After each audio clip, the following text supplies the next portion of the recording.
দক্ষিণ এশিয়ার সীমান্তে আবারও যুদ্ধের উত্তেজনা, কিন্তু এবার হঠাৎই এলো এক ৪৮ ঘন্টার যুদ্ধবিরতির ঘোষণা।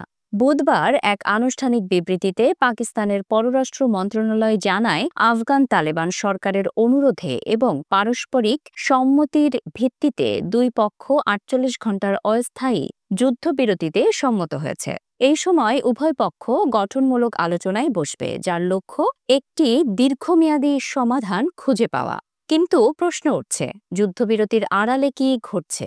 এর আগেই পাকিস্তান সেনাবাহিনী আফগানিস্তানের কান্দাহারে নির্ভুল হামলা চালিয়ে তালেবানের ২টি ব্রিগেড ঘাঁটি ধ্বংস করেছে বলে জানিয়েছে নিরাপত্তা সূত্র। সূত্র বলছে, লক্ষ্যবস্তু ছিল তালেবান ব্যাটালিয়ন নম্বর ৪ এবং বর্ডার ব্রিগেড নম্বর ৬। ২টি ইউনিটই সম্পূর্ণভাবে ধ্বংস হয়েছে।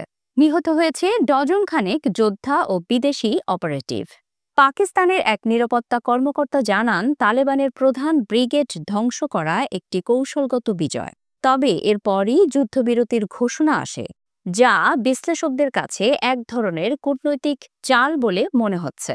সীমান্তে আপাতত শান্তি, কিন্তু উত্তেজনা এখনও তীব্র। এই ৪৮ ঘণ্টা দক্ষিণ এশিয়ার নিরাপত্তার ভবিষ্যৎ দিক নির্ধারণ করতে পারে।